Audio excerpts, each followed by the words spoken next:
Let's cross borders, shall we? And Rwanda has overwhelmingly voted to change the constitution to allow President Paul Kagame to potentially rule the country until 2034. The yes vote in favor of the constitutional change could have garnered 98.4%, leaving just 1.6% of voters opposed. The Electoral Commission, however, says the results are still provisional. 58-year-old Kagame could now be in power, potentially for another 17 years. The amendment allows Kagame to run for a third 7-year term in 2017, at the end of which the new rules take effect, and he will be eligible to run for a further 2 5-year terms.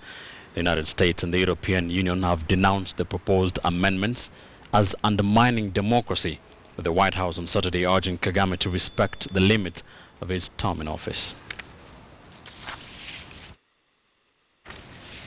Staying in that region, the Burundi government has declared it will not allow any foreign soldiers, including African peacekeeping troops, through its borders.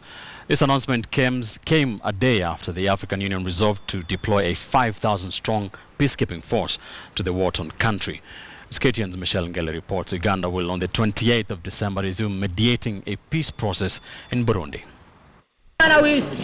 Despite the increasing wave of violence in Burundi, the Burundi government on Saturday rejected the African Union's plans to deploy a 5,000-strong peacekeeping force to stop escalating violence triggered by President Pierre Nkurunziza's extended tenure in office.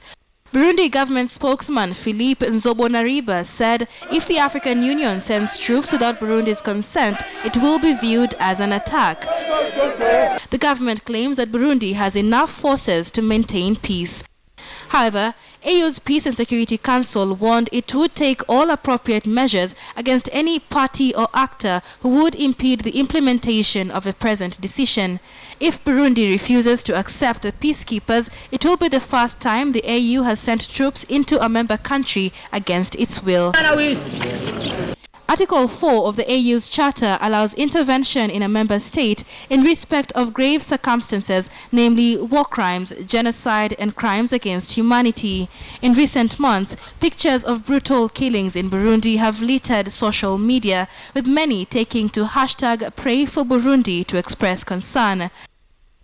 There are concerns that recent political violence in the East African country, which has experienced 2 genocides in the past 50 years, could spiral into another ethnic conflict. Uganda said on Saturday it would resume mediating a peace process in Burundi after worsening violence that has pushed the East African country close to civil war and led the African Union to propose a peacekeeping force. The peace process will resume on December 28th after a 5-month hiatus. A group of Kenyan members of parliament have accused East African leaders of doing little to help end the ongoing crisis in Burundi. The MPs, who have formed a caucus that seeks to mobilize support for mediating peace in the war-torn country, have accused East African presidents of sitting on the fence while the neighboring country burns. The caucus, called Friends of Burundi, is seeking to mobilize support from other African and international states to broker peace in the ongoing conflict in Burundi. Michelle Ngele, KTN News.